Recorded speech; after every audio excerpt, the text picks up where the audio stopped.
दिखेगा। किसी पेड़ के नीचे आप जाते रहिएगा, आप नहीं समझ पाएंगे कि यहाँ पर ट्राइबल का देवता है। वहाँ पिछले साल का नरियल पोटली मिलेगा, टूटा हुआ दिया मिलेगा, तब लोग समझते हैं यहाँ पर कोई पूजा कर रहे हैं। इसलिए पेशाब करता है, इसमें बीमारी आ जाता है ना। तो देवता पेशाब कर देता है इसलिए। तो ये गांव की दूसरा हमारी व्यवस्था क्या है? गांव की व्यवस्था, गांव की व्यवस्था को मजबूत करना होगा। तो गांव की व्यवस्था को मजबूत करने के लिए क्या करना पड़ेगा? हमारे पूर्वजों की जो व्यवस्था है, जिसको पारंपरिक ग्राम सभा बोलते हैं, जिसमें भैया, मुखिया, मांझी, बुढ़ी, कोतवाल, हलवा, सिंघा, पटेल, है ना, मांझी, मुंडा, संतान क्या बोलते हैं सर? मांझी, और उधर आपकी तरफ गमेती, हाँ, राजस्थान तरफ गमेती बोलते हैं, और झारखंड में सर हाँ राजीपाड़ा, राजीपाड़ा होता है ना। तो इस प्रकार से जो गांव, जिस गांव में जो है, मान लीजिए कोई गांव का जमीन, ये जो गांव का जमीन है ना, भले सब लोगों के नाम से रहता है, लेकिन गांव की जो जमीन होता है, सारा जमीन गांव की सामुदायिक संपत्ति होता है। जिस गोत्र वाले ने उस गांव को बसाया है, वो उस गांव का फुटकट्टी होता है, उस गांव का मालिक होता है। लेकिन गांव को चलाने के लिए वो क्या करता है? अपने भाई लोगों को उसमें बसाता है, अपने संधि गोत्र वालों को बसाता है। गाय चराना है तो गाय चराने वाले राउत को बसाता है, दाढ़ी बनवाना है तो ठाकुर को बसाता है ना। इस प्रकार से वो एक गांव का निर्माण करता है, सब लोगों को बसा कर। लेकिन वो गांव की संपत्ति, गांव की सारा जमीन जो है उस गोत्र वालों की होती है, और उस गांव में कई गोत्र के लोग, कई कम्युनिटी के लोग हो सकते हैं। उस गांव में गोंड भी हो सकता है, कंवर भी हो सकता है, उरांव भी हो सकता है ना। वहाँ ओबीसी के लोग भी हो सकते हैं, वहाँ एससी के लोग भी हो सकते हैं। लेकिन वहाँ का व्यवस्था उस गांव को बसाने वाले के पूजा सिस्टम के अनुसार चलता है ना। किसी गांव को उरांव ने बसाया होगा तो पूरा गांव उस उरांव सिस्टम के अनुसार चलेगा। किसी गांव को संथाल ने बसाया होगा तो पूरा गांव उस संथाल सिस्टम के अनुसार चलता है। किसी गांव को यदि जो है मीणा ने बसाया होगा तो पूरा गांव उस मीणा पूजा सिस्टम के अनुसार चलता है। ऐसा ही होता है। तो उस सिस्टम को हमको जिंदा करना पड़ेगा। तो दूसरा में हमारा क्या होगा? पारंपरिक ग्राम सभा होगा, उसको मजबूत करना पड़ेगा। सरकारी ग्राम सभा तो पंचायती राज अधिनियम के तहत गठित होता है ना, वो अलग चीज है। हमको पारंपरिक ग्राम सभा की तरफ बढ़ना है। तो पारंपरिक ग्राम सभा कैसे गठित करना है, उसका प्रारूप क्या है, उसके नियम क्या क्या है, ये सारा चीज हम लोगों ने रेडीमेड लिखित में बनाया है, लिखित में है। हम लोगों ने उसका एक नीति बना दिया। जैसे भारत के संविधान के जो है भाग 9 में पंचायत है, लेकिन राज्य सरकारों ने क्या बनाया? पंचायती राज अधिनियम बनाया। उसी प्रकार से हमारे अलिखित रूढ़ी प्रथा में पारंपरिक ग्राम सभा है।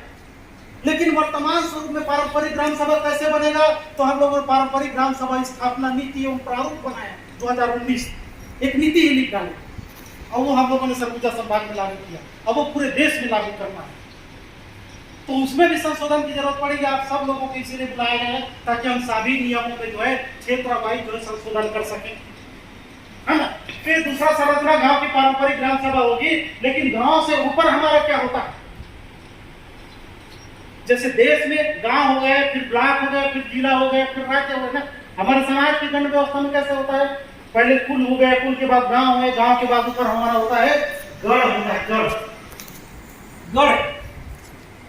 पूरे भारत जो है, अखंड भारत जो है ना, गढ़ों में विभाजित है। हर 60-70 गांवों के बीच में एक गढ़ मिलेगा, गढ़ मिलता है। डूंगरगढ़, उदरगढ़, चांदागढ़ मिलता है कि नहीं मिलता? अंबागढ़, है ना, चंडीगढ़, पाकिस्तान में भी मिलता है गढ़, अफगानिस्तान में भी मिलता है गढ़। अब गढ़ आप खोजेंगे हिंदू साहित्य में तो उसमें गढ़ नहीं मिलेगा, उसमें पुर मिलेगा, नगर मिलेगा, हस्तिनापुर मिलेगा, है ना, इस टाइप से शब्दावली मिलेगा। पुर मिलेगा, नगर मिलेगा, गढ़ नहीं मिलेगा। और हमको जो साहित्य पढ़ाया जाता है, इतिहास पढ़ाया जाता है, उसमें भी गढ़ नहीं मिलता है। और हर 70-80 गांव के बीच में गढ़ मिलता है। तो ये गढ़ के बनाने वाले लोग कौन?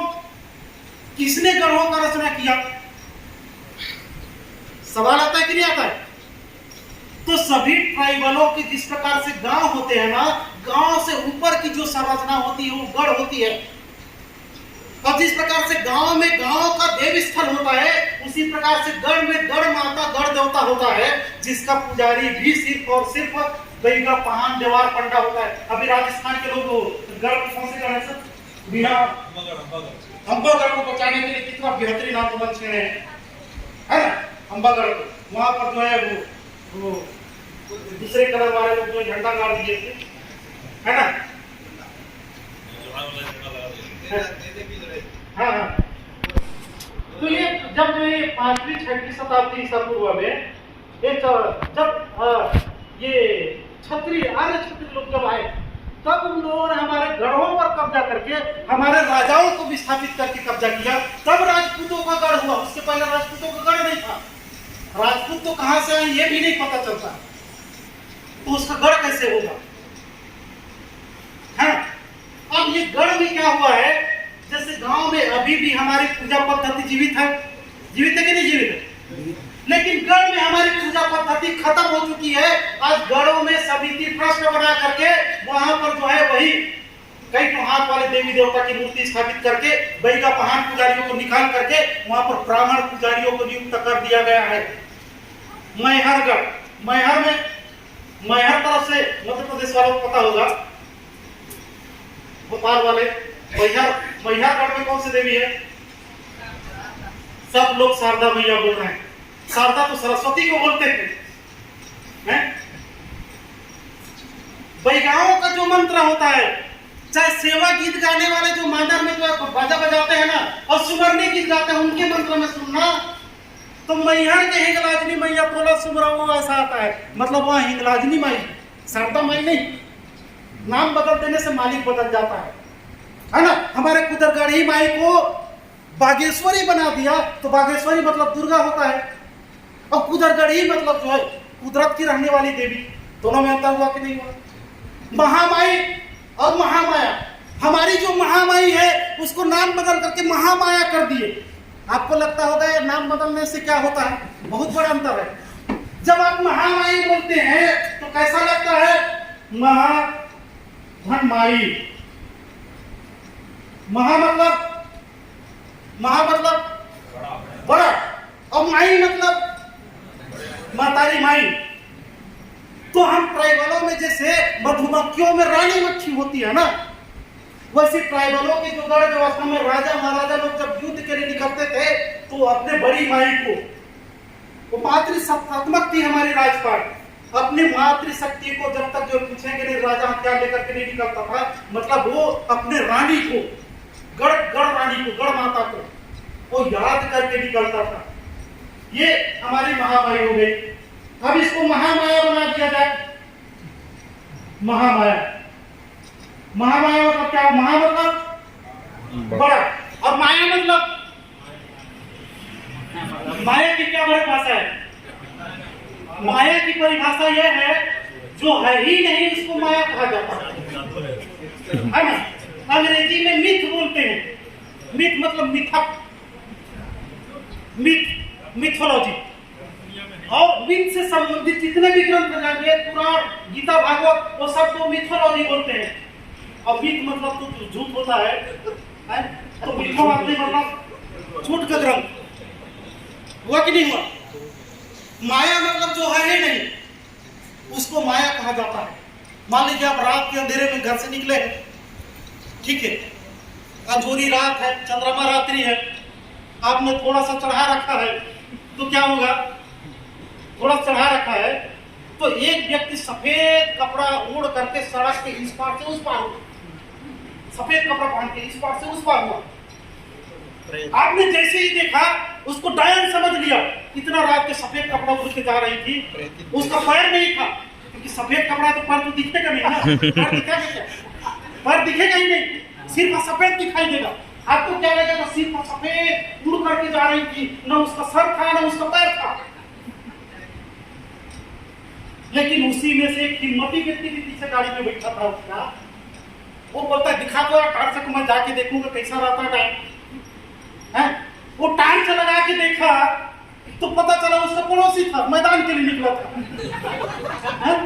होता है कि नहीं होता? ऐसा बहुत घटना होता है। इसका मतलब वहां डायन था ही नहीं, लेकिन होने का भ्रम हुआ उसको कहा जाता है माया। रस्सी है, रात में आपने सांप समझ लिया, लेकिन वास्तव में सांप था ही नहीं, सिर्फ होने का भ्रम हुआ, उसको कहा जाता है माया। महामाया मतलब जो है ही नहीं, होने का भ्रम होता है, उसको कहा जाता है महामाया। हम भ्रम में जी रहे हैं सबके सब लोग। नाम बदल देने से हमारा दिमाग का केमिस्ट्री ही बदल जाता है। नाम बदल देने से दिमाग की केमिस्ट्री ही बदल जाता है। अभी तक हम जिसको अपना बड़खा माई बड़े दाई समझ रहे थे, अब उसको हमारा दिमाग की केमिस्ट्री बदल गया, अब है ही नहीं, वो समझने लग गए, है ना। तो ये गड़बड़ हो जाता है। तो लोग क्या कर रहे हैं, जड़ स्तर पर 2-3 चीज कर रहे हैं। हमारा पुजारी बदल रहे हैं। हम लोग पारंपरिक तरीके से अपनी भाषा में बोलने वाला उच्चारण करते हैं। यदि संथाली तो संथाली में मंत्र का उच्चारण करेगा, कुराव है तो कुड़ुक में मंत्र का उच्चारण करेगा, गोंड है तो गोंडी में उच्चारण करेगा। यदि युवाओं पुजारी कुड़ुक में उच्चारण नहीं करेगा, उसका देवता समझेगा ही नहीं। संथाली जब तक अपने संथाली में देवता को स्मरण नहीं करेगा, उसका देवता समझेगा ही नहीं। क्योंकि हमारे पूर्वज को अंग्रेजी आता नहीं था, संस्कृत आता नहीं था, तो दूसरे की भाषा कैसे समझेगा, समझेगा क्या? अब ब्राह्मण पुजारी को हम लोग सोचते हैं कि उसको बैठा दिया जाए, वो संस्कृत में ओम भूर्भुवः स्वः नमः शिवाय कर रहा है, हमारा पुरखा समझेगा क्या? समझेगा ही नहीं ना। तो खुद ही नहीं समझते। तो वो लोग क्या कर रहे हैं, एक तो हमारा पुजारी बदल रहे हैं, दूसरा धन के लालच में कब्जा करके ट्रस्ट बना रहे हैं, तीसरा नाम बदल के उसको दुर्गा और काली के अवतार घोषित कर रहे हैं। कर रहा है कि नहीं कर रहा है? ये बहुत बड़ी समस्या है और सब जगह हो चुका है। हम लोगों को अभी अभी समझ में आया, तब मीना लोग आंदोलन किए हैं। इससे पहले आंदोलन किए थे। अभी भी हमारा एक नेता मीना लोगों का वो बोलता है कि नहीं ठीक है, हिंदुओं का ऐसा बोलते हैं ना, मन से बोलना ठीक है ना। तो आपस में फूट पड़ जा रहे हैं। हम लोग पुदरगढ़ को बचाने की लड़ाई लड़ रहे हैं, हम लोग बछराजपुर गढ़ को बचाने की लड़ाई लड़ रहे हैं, सभी गढ़ों को बचाने की लड़ाई लड़ रहे हैं। तो लड़ाई में हमको जीत कैसे होगा? जब 70-80 गांवों में ये पारंपरिक ग्राम सभा बन जाएगी, तो 70-80 गांवों के लोग मिला करके पारंपरिक गढ़ सभा भी बना लेंगे।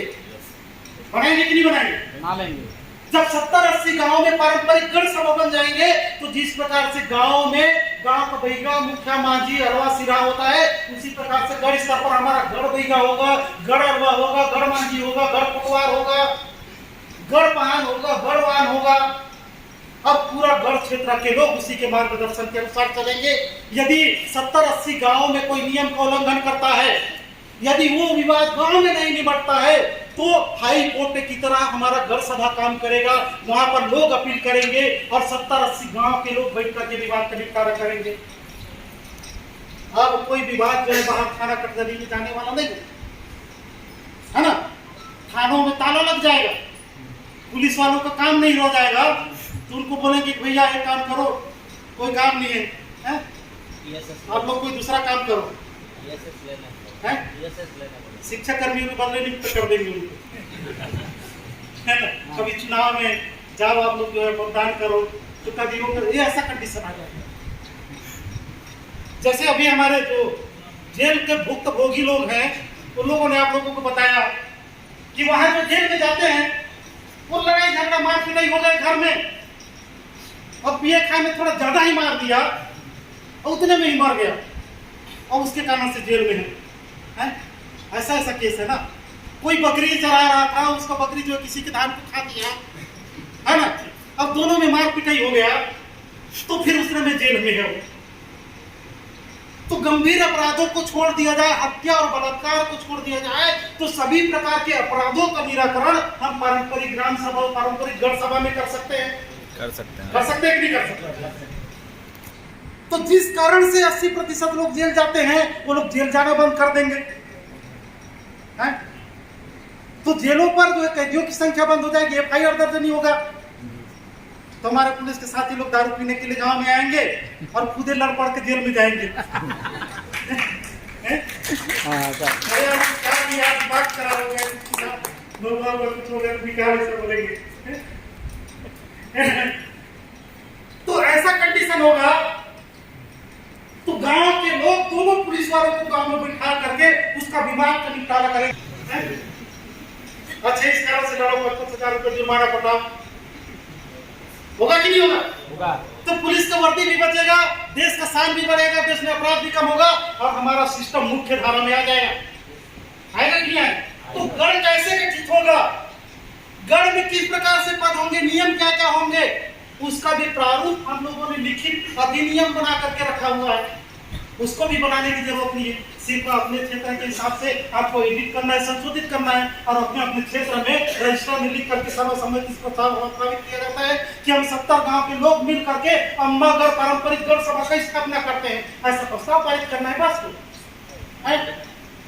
कोई बहुत कठिन काम तो नहीं है। जिस प्रकार सेंट्रल का कानून बनता है, राज्य सरकार जो है उस पर नोटिफिकेशन जारी कर देता है अपने राज्य में, भाई केंद्र ने कानून बनाया, हम अपने राज्य में मतलब अपने शक्ति का उपयोग करते हुए लागू करते हैं। उसी प्रकार से हमारा केंद्रीय जो गण सभा है वो नियम बनाएगा। आप लोग जो है बोलेंगे कि केंद्रीय गण व्यवस्था नियम बनाया है, हम अपने शक्तियों का उपयोग करते हैं, अपने गाँव में लागू करते हैं, बस इतना कलम चलाने की जरूरत है ना। तो ये गढ़ है, गढ़ स्तर को हमको बचाना होगा। यदि गढ़ को नहीं बचा पाए तो हम भारत में जो ट्राइबल नेशन है उसको नहीं बचा पाएंगे। बचा पाएंगे क्या? अब गढ़ से भी ऊपर हमारा सिस्टम होता है। गढ़ से ऊपर क्या सिस्टम होता है? कोर्ट होता है, कोर्ट। आप लोगों ने पहली बार शायद सुन रहे होंगे, बहुत से लोग पहली बार सुन रहे होंगे। गढ़ से ऊपर क्या होता है? कोर्ट को अंग्रेजी में डीजी बोलते हैं और डीजी को हिंदी में नगर राज्य बोलते हैं। और ऋतिक रोशन का जो फिल्म आया था मोहनजोदारो, उस पिक्चर में जो सभ्यता दिखाई गई थी वो डीजी सभ्यता थी, मतलब कोर्ट सभ्यता थी, नगर राज्य था। सिंधु घाटी की सभ्यता ये क्या सभ्यता थी? नगर राज्य था। और उस नगर राज्य को कोर्ट कहा जाता था। ये कहीं इतिहास में मिलता है क्या आप लोगों को? नहीं मिलता है? किसी इतिहास में नहीं मिलता, किसी पाठ्यक्रम में नहीं पढ़ाया जाता। जिसका प्रवचन सुनते हैं वो लोग भी नहीं बताते हैं, मंत्री नेता लोग भाषण में भी नहीं बताते। इतने बड़े बड़े सभ्यता और पूरा प्राचीन जो विभाग था जिसको गंडवाना कहा जाता था। अच्छा, गंडवाना जो शब्द है उसको लेकर बहुत सवाल आते हैं, ये गुण लोगों का है टाइप से आता है। अब गंड मतलब ही कबीला होता है, वाना मतलब राष्ट्र होता है, तो गंडवाना मतलब जहाँ कबीला के लोग निवास करते हैं, कबीला राष्ट्र हो गया। वो गंडवाना शब्द बाद में बदल करके गोंडवाना हो गया, उसके पीछे नहीं भागना। बाद में गोंडवाना हुआ, पहले गंडवाना था। अब गंडवाना में निवास करने वाले लोग को गंड समूह कहते थे और उसको जो है गोंड, धीरे धीरे वो गंड शब्द से गोंड हो गया। अब गोंडों में अहम आ गए कि हम गोंड है भाई, हम सिर्फ गोंड कुंडली गोंडवाना की बात करेंगे। ऐसा भी होता है ना अज्ञानता के कारण से, है ना। तो गंड समूहों का राष्ट्र गंडवाना, और इस क्षेत्र में जितने कबीला व्यवस्था वाले लोग हैं सब लोगों को एक प्रकार से गंड ही कहा जाता था, जो आगे चढ़ करके गोंड कहलाए। ठीक है ना। इसको लेकर के भ्रम नहीं पालना है ना। नाम में नहीं रखना है। नाम में आप लोगों को लगता है गोंडवाना लिखाने से जो गोंड लोगों का हम क्यों शेयर दे भाई? अडानी कंपनी में तो अडानी लिखा है, अब अडानी को क्यों खरीदते हो भाई? तेल अडानी में आपका मराई का काम लिखाया है क्या? शेयर में लिखा है कि अडानी लिखा है उसमें, तो अडानी का आप सामान क्यों खरीदते हो भाई? नाम के पीछे नहीं भागना है ना। अब रिलायंस लिखाया है, रिलायंस का मालिक है अंबानी लोग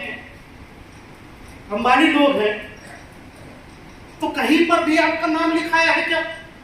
अरे वो तो आप हमको तो अडानी का नहीं खरीदना है भाई, अंबानी का नहीं खरीदना है भाई। क्यों नहीं खरीदना है? वो तो बनिया लोग भाई, ऐसा आप किसी दिन सोच के देखिएगा। आप जियो का सिम इस्तेमाल करे हुए और ट्राइबलों की कंपनी बना, उसको बोलोगे कौन लोगों का है, चलेगा क्या? गड़बड़ है ना। नाम के पीछे नहीं भागना है, काम के पीछे भागना है ना। हमको ये यूनाइटेड ट्राइब बनवाना क्यों रखे, इसके पीछे भी बहुत बड़ा लॉजिक है। हमको आने वाले समय में ट्राइबल नेशन की तरफ आगे बढ़ना है, तो उसका ये यूनिक नाम होना चाहिए। हिंदी में उसका अनुवाद करते हैं यूनाइटेड, मतलब क्या होता है? संयुक्त। ट्राइब मतलब होता है आदिवासी, है ना। गंडवाना मतलब आदिवासी राष्ट्र, इसका शॉर्ट फॉर्म देखेंगे तो UEG, हुआ कि नहीं हुआ? अमेरिका का क्या नाम है? संयुक्त राष्ट्र अमेरिका, USA, है ना? संयुक्त राष्ट्र अमेरिका मतलब जो है अमेरिका का संयुक्त राष्ट्र है, ऐसा उनका नाम है। अरब देश का क्या नाम है?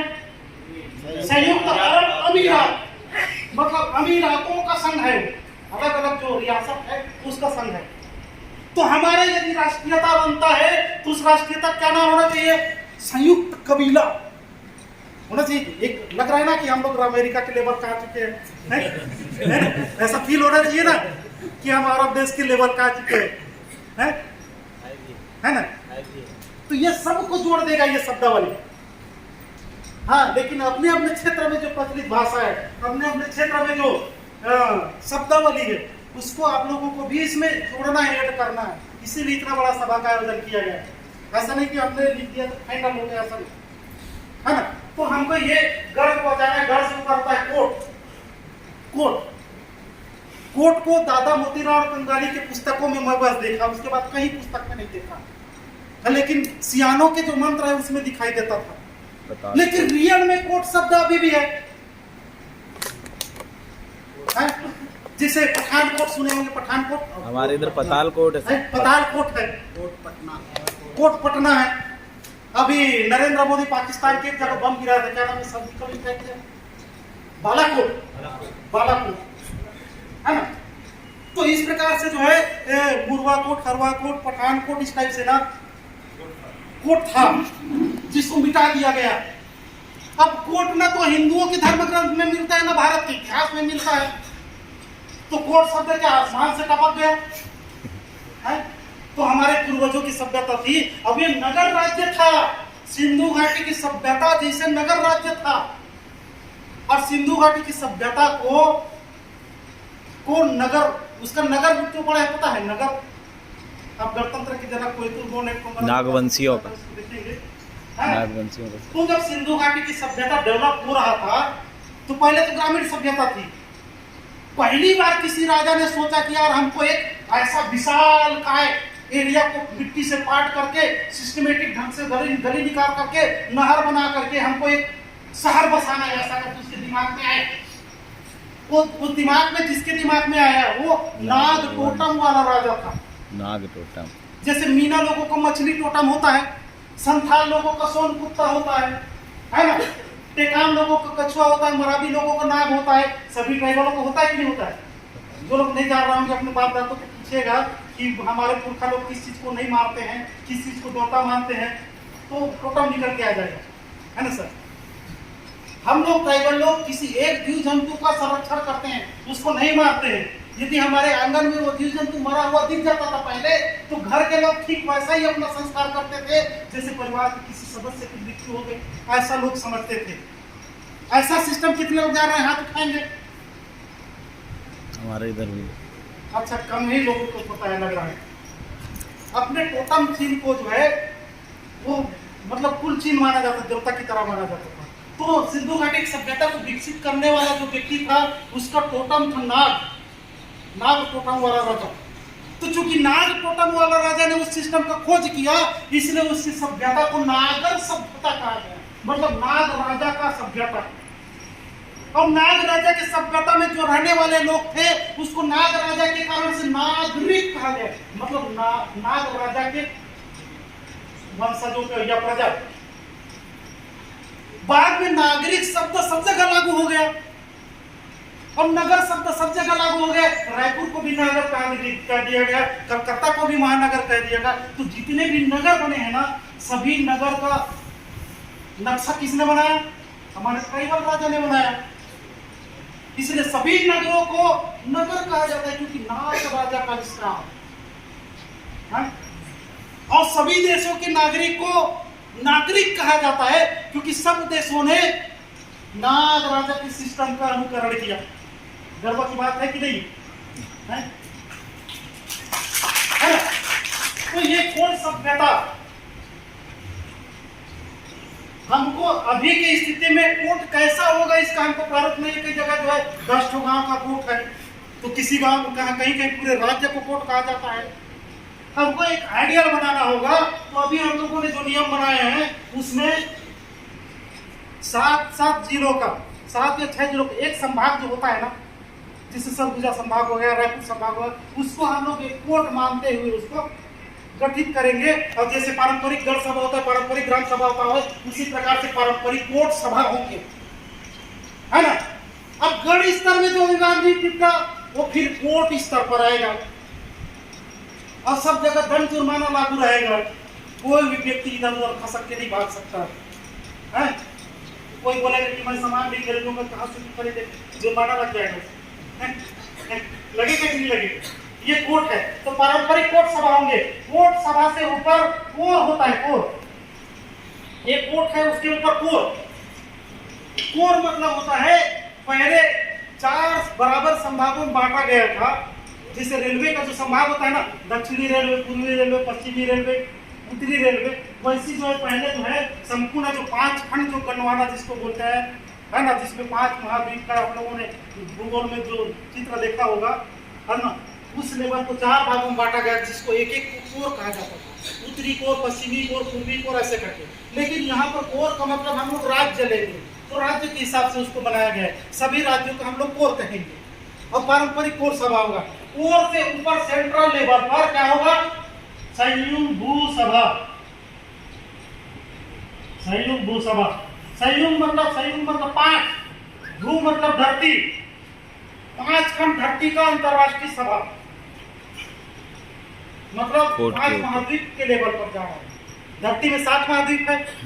उत्तरी में जो 2 महाद्वीप है, अमेरिका और यूरोप महाद्वीप, उसको छोड़ दिया जाए।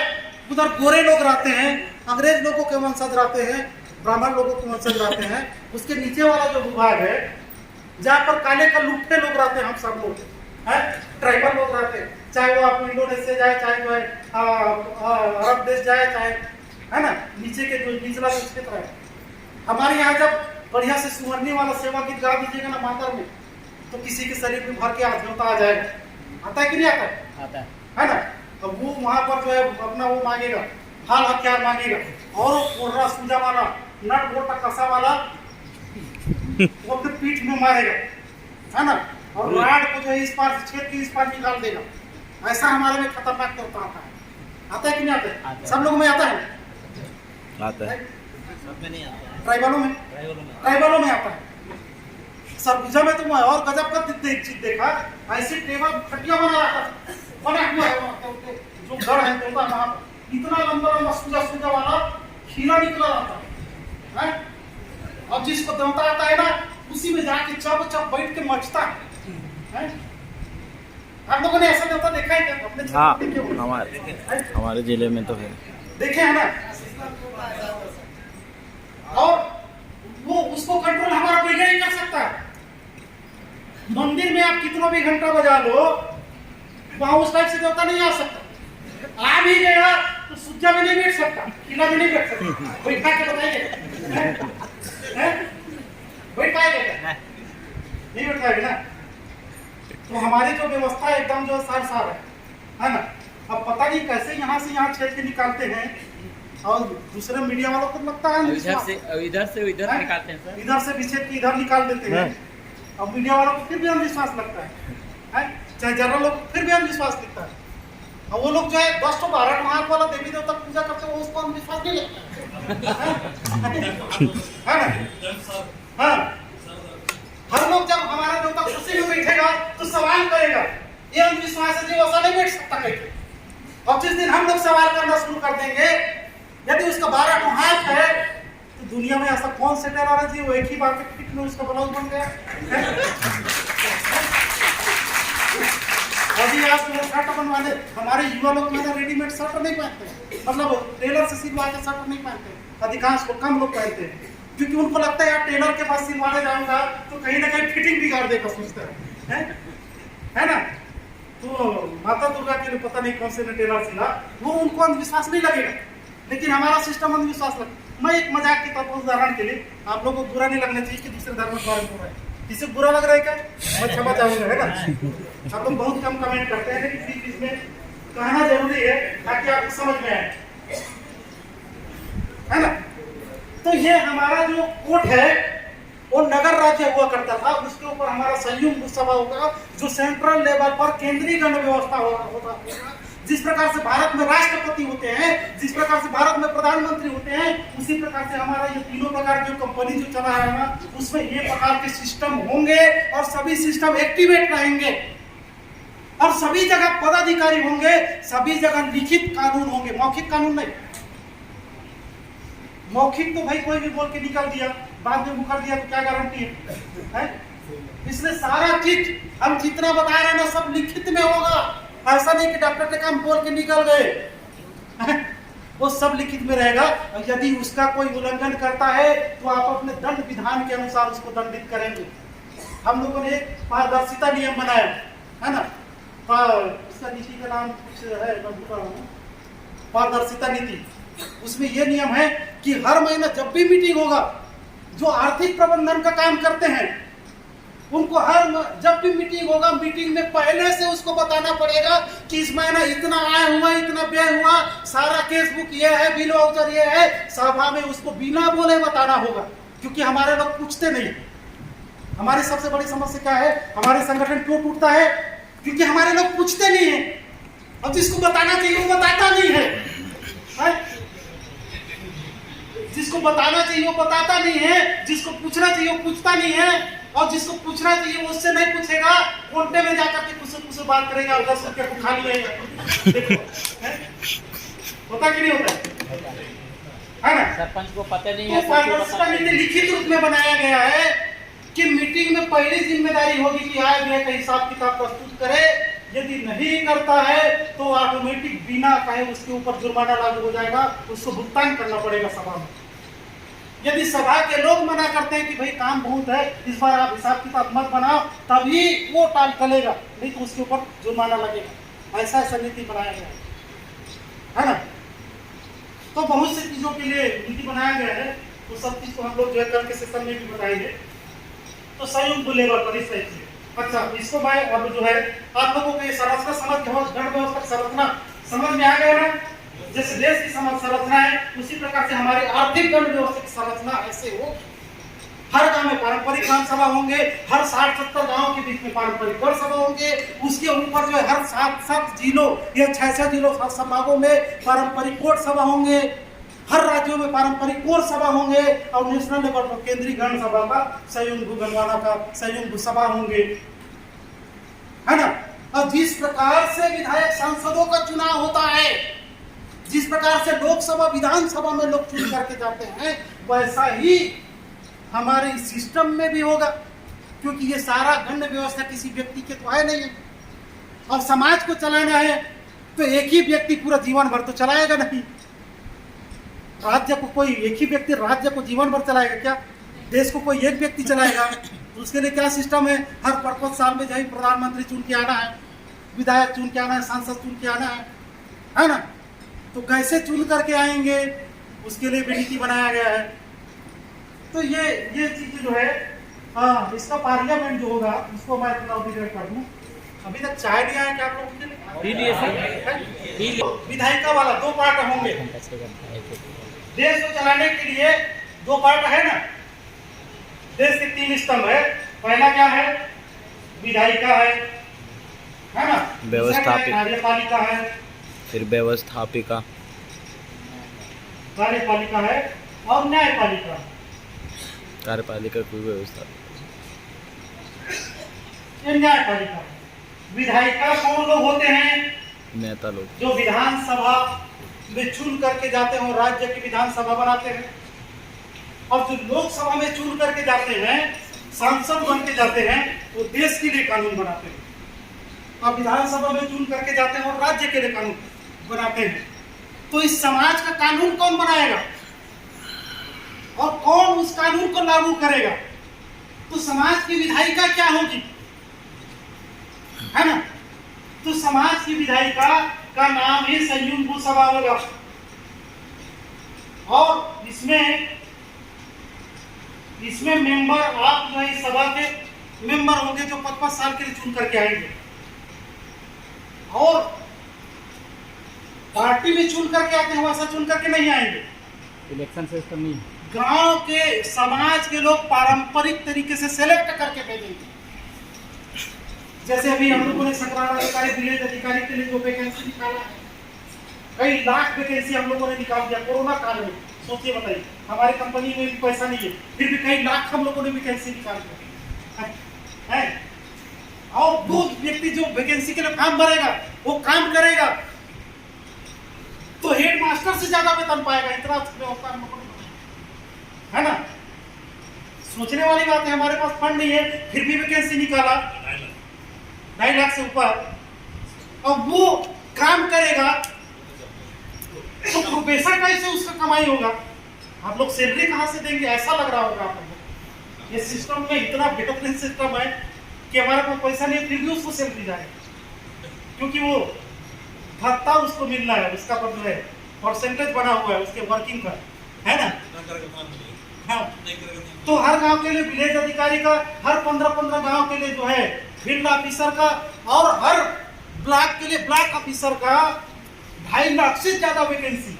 हमारा जो वो है टेलीग्राम चैनल, सारा जानकारी टेलीग्राम चैनल में हम डालते हैं। हमारा सूचना पटल है वो, उस टेलीग्राम चैनल का नाम है पारंपरिक आदिवासी महासभा, है ना। इस नाम से टेलीग्राम चैनल है। चंद्रिका सर जो कल के सेशन में आपको उसका लिंक बताएंगे। तो ये विधायिका में जो है ना, जैसे पारंपरिक ग्राम सभा में जो सदस्य जो मेंबर होंगे, जो पदाधिकारी होंगे, गांव का कानून पास करेंगे। गढ़ सभा में जो पदाधिकारी होंगे, गढ़ का कानून पास करेंगे। कोर्ट सभा में जो पदाधिकारी होंगे, कोर्ट का कानून पास करेंगे। सेंट्रल लेवल पर जो पदाधिकारी होंगे, सेंट्रल का कानून पास करेंगे। ठीक है, उसी प्रकार से कार्यपालिका जो होंगे। अतः ये विधायिका में से ही जो है कुछ लोग चुन करके व्यवस्थापिका में आएंगे। इन्हीं लोग प्रधानमंत्री बनेंगे हमारे सिस्टम में, है ना। इसी में से प्रधानमंत्री बनना है, इसी में से गृह मंत्री बनना है, इसी में से वित्त मंत्री बनना है। इस टाइप से जो है इस सिस्टम से जो है अलग अलग राज्यों से चुन करके आएंगे। उसी में से उसको 5 साल नेतृत्व करना है तीनों कंपनियों का। जैसे देश का नेतृत्व नरेंद्र मोदी कर रहे हैं ना, अपने छत्तीसगढ़ का नेतृत्व भूपेश बघेल कर रहे हैं, उसी प्रकार से तीनों चारों बैंकिंग सैंकिंग सारा कंपनियों का 25 साल नेतृत्व करने का अवसर मिलेगा। अच्छी बात है कि नहीं? अच्छी बात है ना। और लोग तांत्रिक तरीके से चुन करके आएंगे। और मजे की बात यह है कि भारत सरकार के बजट से भी ज्यादा पैसा हमारे कंपनियों में होगा, तो प्रधानमंत्री से भी ज्यादा पावरफुल होगा हमारा प्रधानमंत्री। होगा कि नहीं होगा? होगा। नरेंद्र मोदी की बहन प्रधानमंत्री से भी ज्यादा पावरफुल होगा। तो आएगा सर धीरे-धीरे। और जो है अमेरिका का जब राष्ट्रपति भारत देश आएगा, तो पहले हमारे प्रधानमंत्री से मिलेगा। कैसे सर? पहले हमारे प्रधानमंत्री से मिलेगा, क्योंकि सिस्टम संसाधन हमारे पास है, जमीन हमारे पास है, खनिज हमारे पास है, प्रोडक्ट हमारे पास है, मानव संसाधन हमारे पास है। तो उसके पास क्या करने जाएंगे जब सारा चीज हमारे पास है? मधुरस साहब तो हमारे पास है ना।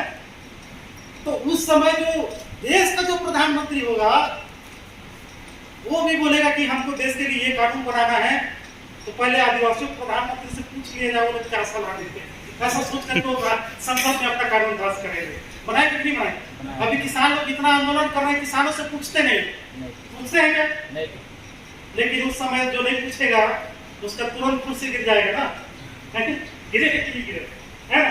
तो ये विधायिका हो गया। इसी में से जो है वो मंत्री परिषद चुन करके आएंगे।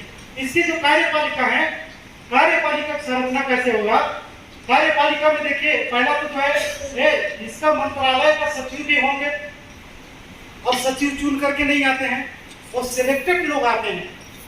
मंत्री लोग 5 साल के लिए होते हैं, लेकिन सचिव लोग कितने साल के लिए होते हैं? जब तक 62 साल पूरा नहीं होगा तब तक रिटायरमेंट नहीं होता है क्या? वो नौकरी में आएंगे। कार्यपालिका में जो लोग रहेंगे वो नौकरी में आएंगे। तो IAS IPS जो है चुन करके केंद्र सरकार राज्य सरकार की सेवा में जाते हैं, वैसे ही IPS IAS लोग जो है चुन करके हमारे कार्यपालिका में आएंगे, है ना? और पूरा आजीवन जो है डिपार्टमेंट बदल के काम करेंगे। कभी वो कोई वेल्थ रिटेल लिमिटेड का सचिव है तो किसी समय बैंकिंग लिमिटेड कंपनी में उसको ट्रांसफर कर दिए तो उसमें ठीक से काम नहीं किया तो फिर वो इंश्योरेंस कंपनी में उसको ट्रांसफर कर दिए, उसका ट्रांसफर होते रहेगा ना, अलग है ना? कार्यपालिका है, अब वो आदेश का पालन करेगा। ये जो आप लोगों से 55 साल के लिए जो चुन कर आएगा ना, उसके आदेश, उसके प्रस्ताव का जमीनी रूप से पालन कौन करवाएगा? ये सचिव लोग काम करवाएंगे।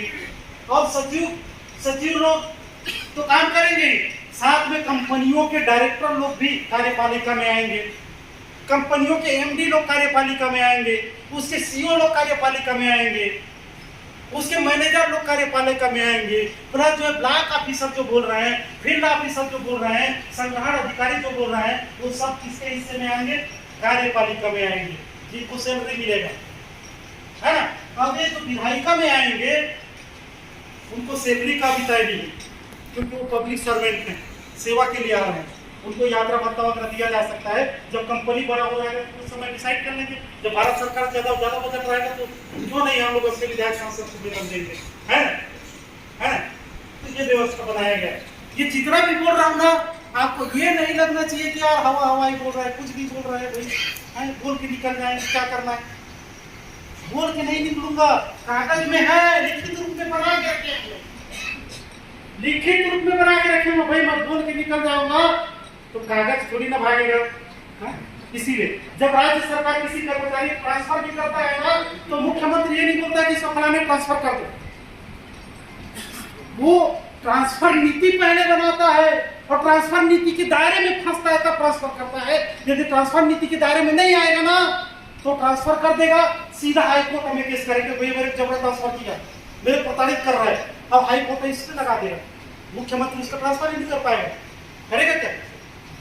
तो राज्य सरकार भी कुछ भी करती है तो पहले कागज में नीति बनाती है, बिना नीति मौखिक कोई भी सरकार नहीं चल सकता, कोई भी सिस्टम मौखिक नहीं चलता है। राजा महाराजा लोग बड़े मौखिक चलाते थे, लेकिन आज के समय मौखिक नहीं चलता है, सारा चीज लिखित चलता है। यदि मुख्यमंत्री बोलता है कि कलेक्टर इसको ऐसा करो, है ना, तो कलेक्टर सिर्फ सुनेगा, करेगा नहीं। करने के लिए उसको क्या करना पड़ेगा कि मुख्यमंत्री ने बोला देखो तो भाई कौन से नियम के तहत मैं करूं, पहले नियम देखेगा, नियम के दायरे में रहेगा तब उसको करेगा, और नियम के दायरे में नहीं रहेगा तो टाल देगा। साहब कोई कानून में नहीं फंस रहा है, किससे करो सर, बोलता है कि नहीं बोलता है? तो सारा चीज लिखित में होता है देश में, उसी प्रकार के हमको सारा चीज लिखित में करना है ना? उसके लिए नीति निर्माण सभा, इसीलिए सभा का नाम जो है, एक तो कार्यशाला, दूसरा नीति निर्माण सभा रखा गया। तो ये कार्यपालिका के हिस्सा होंगे। न्यायपालिका क्या होंगे? न्यायपालिका का रोल हमारा यही जो लोग कर देते हैं, यहाँ का जो वही का मुख्य महाधिवक्ता सिस्टम, वही जो लोग न्याय करते हैं, अलग से न्यायपालिका बनाने की हमको जरूरत नहीं है। तो न्यायपालिका इसी विधायिका में मर्ज हो जाएगा, है ना? जरूरत पड़ेगी तो अलग से जो है न्यायाधीश वगैरह बना दिया जाएगा। अब ये जितना जो बता रहा हूँ ना, इसमें किसी भी कानून का उल्लंघन नहीं होगा। मजे की बात तो ये राज्य और केंद्र सरकार के हम किसी भी कानून का उल्लंघन नहीं कर रहे हैं, है ना? अभी तक हम लोग आंदोलन करते थे तो कभी सड़क जाम कर देते थे तो सड़क कानून का उल्लंघन कर देते थे, हैं?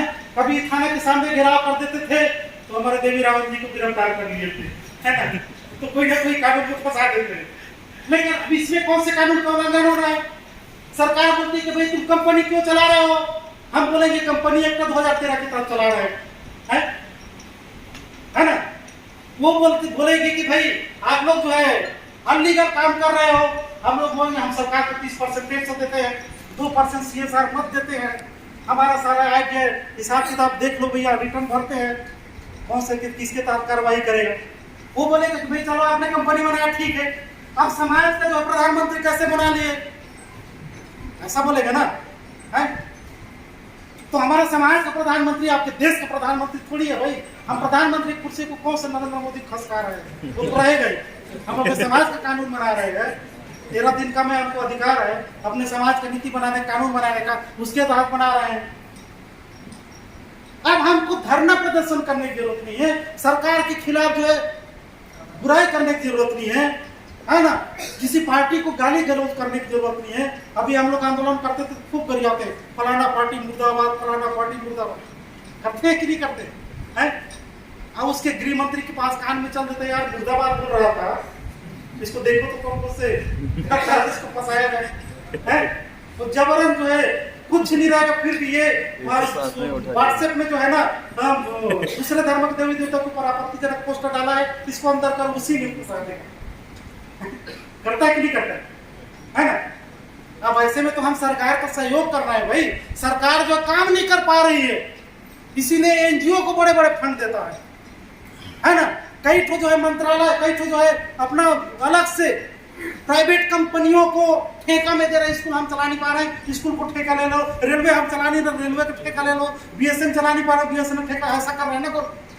हम तो सरकार को मदद कर रहे हैं, तुम चला नहीं पा रहे हो, ठीक है हम चला लेंगे, आप बस आदेश करो, हम पूरा देश को ठेका ले लेंगे। तो ये कैसे करेगा?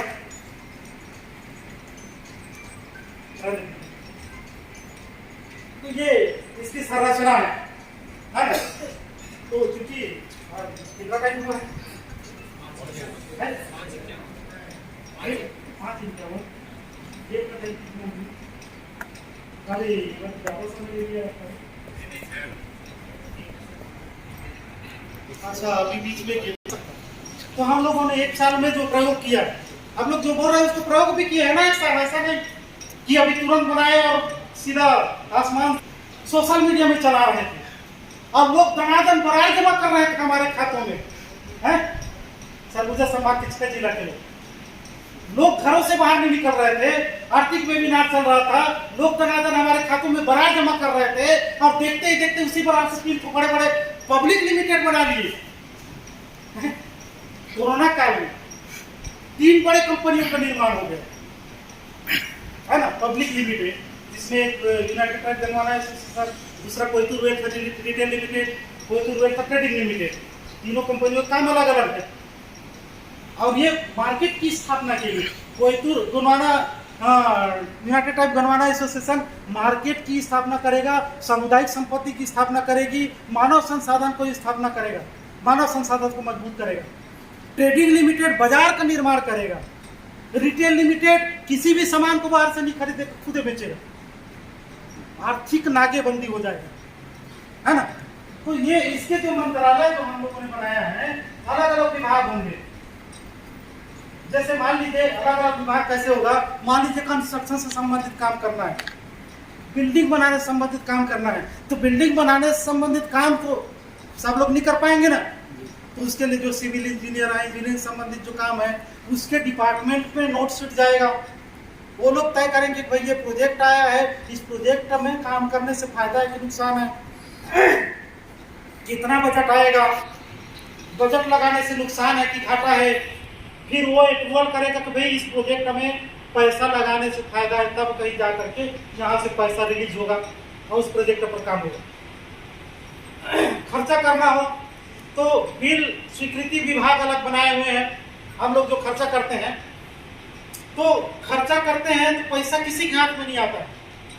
पैसा हम लोग रुपया हम लोग देख नहीं पाते हैं, क्योंकि डायरेक्ट गूगल पे से खाते में जमा होता है। और गूगल पे से जमा होने के बाद खर्चा कैसे करना है, उसके लिए प्रपोजल आता है। प्रपोजल आने के बाद जो व्यय एवं भुगतान समिति के पास जाता है, वो तय करता है कि इसके लिए पैसा स्वीकृत करना चाहिए कि नहीं करना चाहिए। उसको लगता है कि कंप्यूटर खरीदना चाहिए, चलिए ओके ठीक है खरीद लो। वो नोट शीट आ गया तो फिर जो प्रपोजल भेजा था वो कंप्यूटर लेने जाएगा, चेक ले करके कंप्यूटर खरीदेगा, वहां से बिल बना करके लाएगा, बिल को फिर पेश करेगा, बिल को मिलान करे बिल सही की फर्जी है, बिल ओके हो जाने के बाद ठीक बिल ओके है, अच्छा भुगतान कर दो। इस टाइप से सिस्टम बनाया गया है ना। तो भ्रष्टाचार की गुंजाइश देखिए, 2 चीजों पर हम लोगों ने विशेष फोकस डाला है। एक तो पारदर्शिता और दूसरा जो है भ्रष्टाचार, 0 भ्रष्टाचार होना चाहिए। वो सबके लिए अलग अलग मंत्रालय बनाया गया है ना। इसका जो अनुच्छेद है उसको कर जो एक अनुच्छेद को हम लोग सिर्फ बताएंगे, उस पर चर्चा नहीं करेंगे, आप लोग चर्चा करेंगे उस पर। तो जैसे इसमें मंत्रालय जो बनाए हैं क्या सर,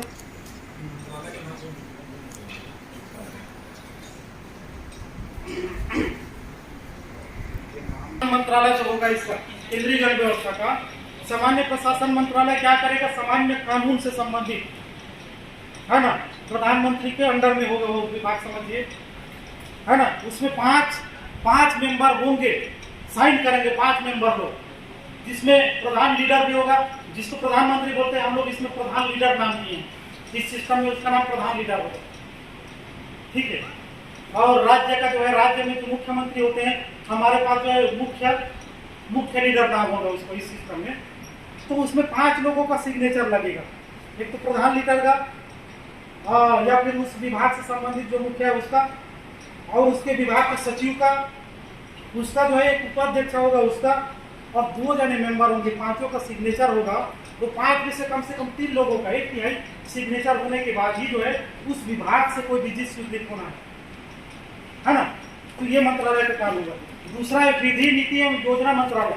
विधि विभाग क्या करेगा, विधि विभाग जो विधि से संबंधित, मान लीजिए यहाँ के विधायिका में, यहाँ के लोकसभा में कोई कानून पारित करना है, तो ये विधि विभाग से जो है अप्रूवल होकर के आएगा कि इसको हमको बिल को पेश करना है, इस पर कानून बनना है ना।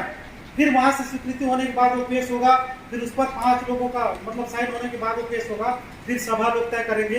योजना भी इसी विभाग में बनेगा, नीति भी इसी विभाग में बनेगा, विधि भी इसी विभाग में बनेगा, विधि नीति एवं योजना मंत्रालय। उसी प्रकार से आय संसाधन एवं वितरण मंत्रालय, इनकम के स्रोत क्या क्या होंगे, कहाँ से इनकम होगा, और इनकम उसका वितरण कैसे होगा, खर्चों का वितरण कैसे होगा, उसके लिए आय संसाधन एवं वितरण मंत्रालय होगा। व्यय स्वीकृति एवं भुगतान मंत्रालय, इसमें इस विभाग में आने के बाद ही कोई भी भुगतान होंगे या व्यय की स्वीकृति होगा। उसी प्रकार संस्कृति भाषा एवं कबीला मंत्रालय, सभी ट्राइबलों के लिए, जो अलग अलग जो ट्राइब हैं, उनके संस्कृति के लिए, उनके भाषा के लिए, उनके कल्चर के संरक्षण के लिए, उनके ऊपर शोध करने के लिए, उनके पुस्तकों को लिखने के लिए, उनको प्रमोट करने के लिए एक अलग ही डिपार्टमेंट होगा। मतलब इस सिस्टम में ऐसा नहीं कि जो मतलब सभी ट्राइबल, मान लीजिए उरांव कबीला है, भील कबीला, संथाल कबीला है, उन सभी का एक अलग डिपार्टमेंट ही होगा। उनसे रिलेटेड जो प्रॉब्लम है इस विभाग में आएंगे, और ये उस विभाग से संबंधित पुस्तकों को संकलन करने के लिए, शोध करने के लिए ये विभाग काम करेगा, जिसका नाम है संस्कृति भाषा एवं कबीला मंत्रालय। युवा मंत्रालय होगा, जिसमें युवाओं की जो आवश्यकता की चीजें हैं, उसकी एजुकेशन, खेलकूद, इससे रिलेटेड एक मंत्रालय है। सूचना एवं प्रसारण मंत्रालय होगा, जो बड़े बड़े फ्लेक्स पोस्टर लगा करके टीवीओ में जो है अपने बहस करने के लिए जाएंगे, है ना। ये सूचना एवं प्रसारण मंत्रालय होगा, जो प्रचार प्रसार का भी काम करेंगे। सभी में 55 मेंबर रहेंगे, 55 मेंबरों के सिग्नेचर से उस विभाग से कोई भी मतलब स्वीकृति पारित होगा। उद्योग एवं व्यापार मंत्रालय होगा, जिसमें नए उद्योग बताओ, मान लीजिए किसी को जो है सरसों का तेल निकालने का मशीन लगाना हो, है ना। हमारा ये सिस्टम हम ही लोग कंपनी चलाएंगे ऐसा नहीं है, सभी लोगों को उद्योग करने का अवसर होगा, सभी लोगों को उद्योग करने का अवसर होगा। मान लीजिए आप सरसों पैदा करते हैं, सरसों पैदा करने में कम से कम 3 महीना लगता है, और सरसों से तेल निकालने में कितना समय लगता है, 5 मिनट में तेल निकल जाता है।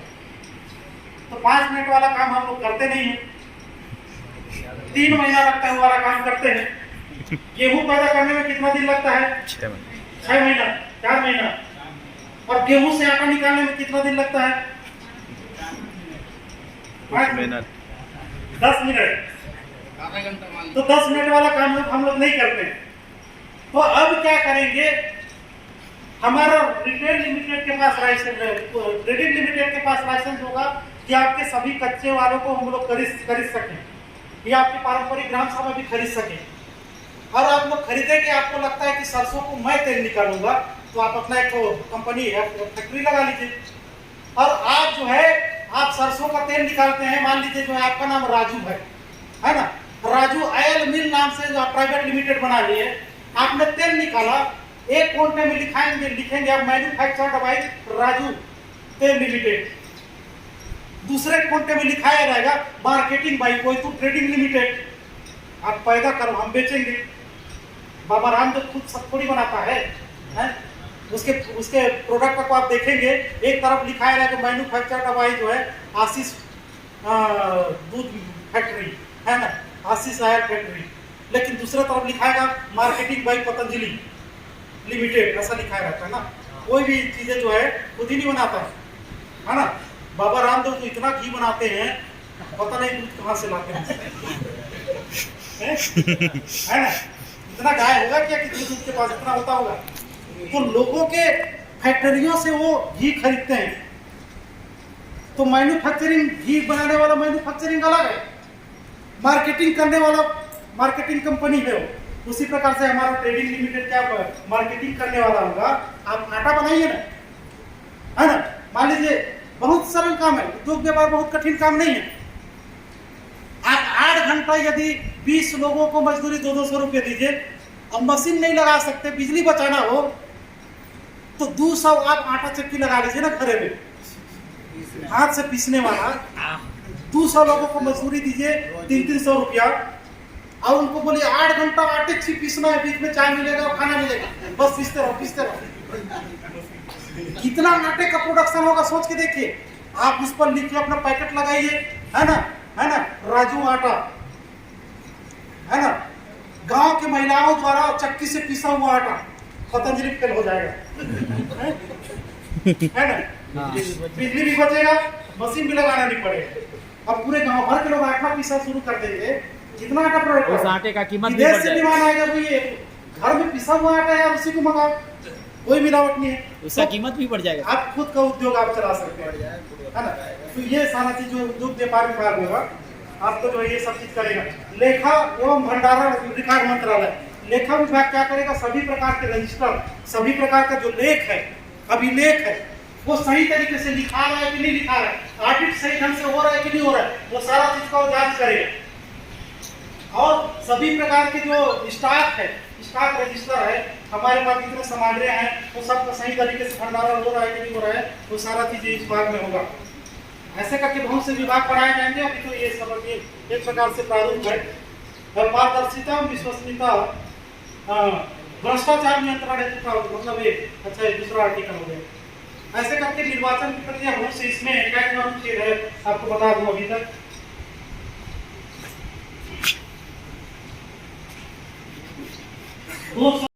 हमारा जो सामाजिक संविधान जो बना है ना, उसमें 207 अनुच्छेद है।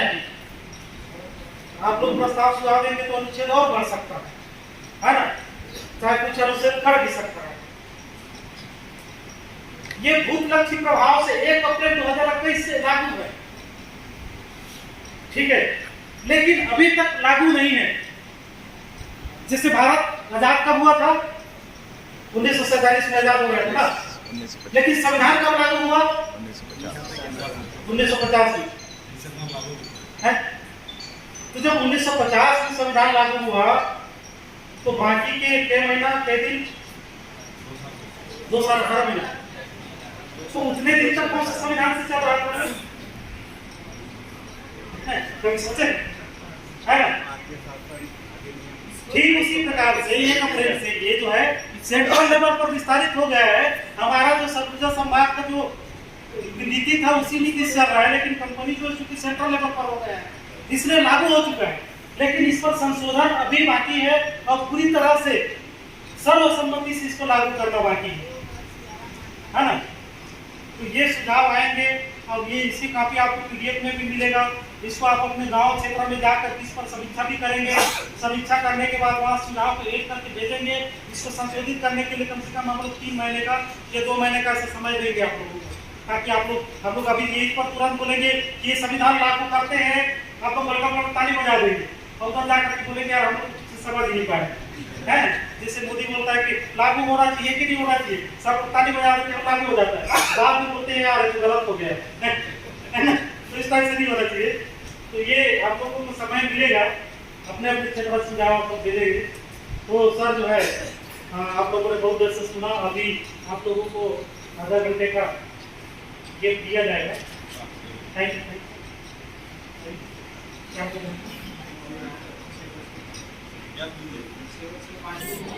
ये जो सारा चीज में जो बता रहा था, दरअसल बता आने वाला जो समय है वो बहुत ही विकट परिस्थिति आने वाला है अर्थव्यवस्था को लेकर के, क्योंकि हमारे पास जमीन नहीं होगी, जंगल नहीं होंगे, रोजगार के साधन नहीं होंगे, तो आने वाले समय में जब हम सामुदायिक संबद्धता को मजबूत करके रखेंगे, उद्योग व्यापार पर आधारित आर्थिक गण व्यवस्था बना करके रखेंगे, तो निश्चित रूप से आने वाले समय में सभी लोग उद्योगपति होंगे, सभी लोग व्यापारी होंगे, आर्थिक रूप से आज़ाद होंगे। तो इस दिशा पर हमारा ये मूवमेंट चल रहा है और सभी के भविष्य के लिए बहुत ज़रूरी है। अन्यथा अभी हांगकांग में लोग जो है 14,000 में कैप्टिन हाउस में रहते हैं, मतलब ताबूत घर में रहते हैं, बाथरूम के आकार के घरों में रहते हैं 14,000 में। वैसे ही आने वाले समय में जब लोगों के पास ज़मीन नहीं होगा तो निश्चित रूप से घर भी नहीं होगा। जब घर भी नहीं होगा तो रहेंगे कहाँ? तो उस समय भी लोग जो है ताबूत घरों टाइप से छोटे छोटे कमरों में रहने के लिए मजबूर हो जाएंगे। उस समय पैसे भी नहीं रहेगा, रुपया भी नहीं रहेगा। तो भविष्य के लिए बहुत महत्वपूर्ण कार्य योजना है जी। और सेकंड चीज़ सर, जो 3 वेबसाइट के बारे में आपने बताया था, वो निजी रहेगी या सामुदायिक रहेगी? उसमें एक व्यक्ति का अधिकार रहेगा, उसको क्या पीढ़ी दर पीढ़ी संचालित की जाएगी या फिर ये सभी के लिए, सभी ट्राइबलों के लिए? दरअसल बात ये तीनों प्रकार की जो कंपनी है ना, वो पब्लिक लिमिटेड है और पब्लिक लिमिटेड कभी भी किसी की निजी नहीं होती है। जिसका जितना शेयर होता है उतना उसका हिस्सेदारी होता है। तो चूंकि हमारे 12 करोड़ ट्राइबल लोग इसके शेयर धारक होंगे, तो 12 करोड़ ट्राइबल लोगों का सार्वजनिक संपत्ति होगी और इसमें जो पदाधिकारी होंगे, जो प्रबंधन को संभालने वाले जो लोग होंगे, समाज से इलेक्टेड होकर के आएंगे, चुन करके आएंगे, तो वही लोग इसको चलाएंगे, 55 साल के लिए चलाएंगे। तो कार्यपालिका तो स्थायी होगा, किंतु जो विधायिका के जो लोग रहेंगे, मंत्रिमंडल के जो लोग रहेंगे, वो चुन करके आएंगे समाज से। तो किसी का भी निजी नहीं होगा और ना ही किसी को अधिक मात्रा में शेयर दिया जाएगा, ताकि कोई अपना निजी अधिकार न बना ले। इसलिए एक लिमिट के बाद किसी को शेयर अलाउड नहीं किया जाएगा। अधिकतम 300 शेयर ही दिए जाएंगे, उससे ज़्यादा शेयर किसी को नहीं देंगे तो कोई हमारे कंपनी को निजी तौर से खरीद भी नहीं पाएगा। तो सब लोगों का इसमें समान भागीदारी होगी। और सेकंड चीज़, ये जो नियम आपने बताया ट्राइबलों के लिए, हम ये कहें कि ये स्वशासन का अधिकार होगा, जो सिर्फ हम पुस्तकों में पढ़ा करते थे, आज प्रैक्टिकल आपने जो बताया, तो ये क्या संविधान के किसी नियम की अवहेलना नहीं करता? नहीं, इसमें संविधान का किसी नियम के उल्लंघन नहीं हो रहा है। दरअसल हम कानून जो भारत सरकार ने बनाए हैं, जैसे जो है कंपनी एक्ट बनाए हैं, आयकर विभाग का जो रूल्स है, उन सारे नियमों को हम लोग पालन करते हुए इस सिस्टम को आगे बढ़ा रहे हैं। बल्कि ये देश के लिए जो है अच्छी पहल होगी। हम देश को मजबूत करने की दिशा में आगे बढ़ रहे हैं। आम नागरिकों की जब जो है क्रय क्षमता बढ़ेगी, आम नागरिकों के बाद जब रोजगार होंगे और आम नागरिक के बाद जब जो है उद्योग व्यापार के साधन होंगे, तो देश में जो है खजाना बढ़ेगा, देश का इनकम बढ़ेगा, तो देश जो एक शक्तिशाली राष्ट्र बनेगा। और विभिन्न जैसे चीन, जापान है, साउथ कोरिया है या फिर दुबई है, इस टाइप से आम पब्लिक की क्रय क्षमता बढ़ेगी, हम अमीर बनेंगे, हमारा देश अमीर बनेगा। तो हमारा देश जो है पहले सोने की चिड़िया कहलाती थी। निश्चित रूप से आने वाले समय में यदि ट्राइबल आर्थिक रूप से मजबूत होंगे तो पूरा देश मजबूत होगा, और देश जब मजबूत होगा तो निश्चित रूप से हमारा देश जो है सबको फायदा होगा। किसी व्यक्ति को फायदा नहीं होगा, किसी समुदाय विशेष को फायदा नहीं होगा, बल्कि देश के प्रत्येक नागरिक को फायदा होगा, प्रत्येक पब्लिक को फायदा होगा। हम देश के कल्याण के लिए काम कर रहे हैं, देश को मजबूत करने के लिए काम कर रहे हैं। ये रियल में जो है एक रियल जो है राष्ट्रवाद है, समझिए, क्योंकि हम आम नागरिक को मजबूत करने की बात कर रहे हैं। सेकंड चीज़ सर, ये ट्राइबल इंडिया को लेकर क्या कहना चाहते हैं? बहुत सारे लोग अपने आप को मालिक कहते हैं, आदिवासी किस देश के मालिक हैं। ट्राइबल इंडिया, लोकतंत्र, गणतंत्र, जनतंत्र, इसको लेकर आप शॉर्ट कुछ शब्दों में इसे कैसे परिभाषित करेंगे? बिल्कुल, ट्राइबल जो है यहाँ का मूल निवासी है, प्रारंभिक निवासी है, और भारत के संविधान में ही ट्राइबल के लिए जो है के नाम से ही गणतंत्र बना हुआ है। इसको यहाँ पर रिपब्लिक सिस्टम लागू है। तो ट्राइबल तो इस देश का मूल मालिक है ही। ट्राइबलों को अपने हक अधिकार की जानकारी नहीं है। ट्राइबल जो है इस देश का मूल मालिक है, उसको अपने महत्व को समझना होगा और वही इस देश का असली नेतृत्व करता भी बनेगा भविष्य में। लेकिन जब ट्राइबल नेतृत्व करेगा तो अन्य लोगों के लिए नुकसानदायक है, ऐसा बिल्कुल नहीं है, क्योंकि भारत एक लोकतांत्रिक देश है और लोकतांत्रिक देश में सबको रहने की आज़ादी है। और सिर्फ जो है हम लोग नेतृत्व की बात कर रहे हैं, अपने हक अधिकारों को मजबूत करने की बात कर रहे हैं। तो इसमें दूसरों को डरने की जरूरत नहीं, दूसरों को नुकसान होने की बात नहीं है। हम तो अपने सिस्टम को मजबूत करने की बात कर रहे हैं।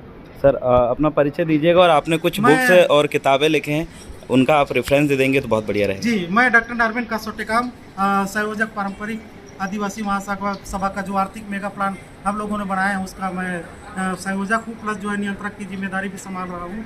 अभी गणतंत्र के जनक कोयतुर गोंड एक है, जिसमें जो है गणतंत्र क्या है और ट्राइबलों की गण व्यवस्था से गणतंत्र कैसे लिया गया, उसमें उस पुस्तक में दिया गया है। उसी प्रकार से हम ट्राइबलों की धर्म पूर्वी जो व्यवस्था है, हम धर्मों से पहले के रहने वाले लोग हैं, हम धर्मों से शासित नहीं होते, बल्कि अपने समाज में प्रचलित रूढ़ी प्रथा से शासित होते हैं। इसको लेकर के एक पुस्तक है जिसको पुणे सोच संगत के नाम से हम लोगों ने अनुक्रमणिका बनाया है, उस पुस्तक में इसकी जानकारी मिलेगा। अभी ये 2 ही पुस्तक हम लोगों ने लाया है, अभी और बहुत पुस्तक आने बाकी है, तो इन दोनों पुस्तकों का आप लोग जो है रेफरेंस ले सकते हैं, उसको आप लोग अध्ययन कर सकते हैं। सर अंतिम सवाल ये है कि गणतंत्र का मतलब आपके अकॉर्डिंग क्या है, उसकी परिभाषा? गणतंत्र मतलब जो है स्थानीय निवासियों का तंत्र,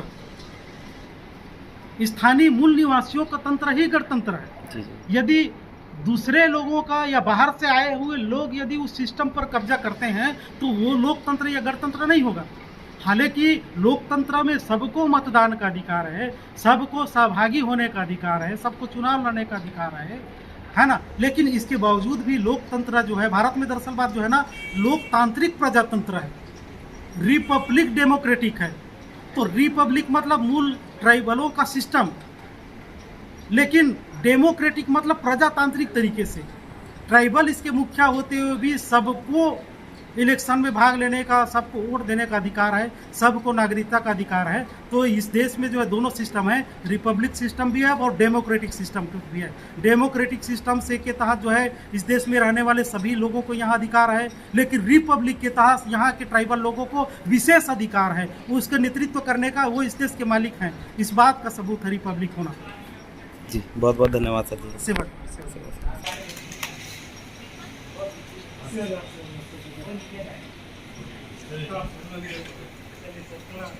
लिया जाए।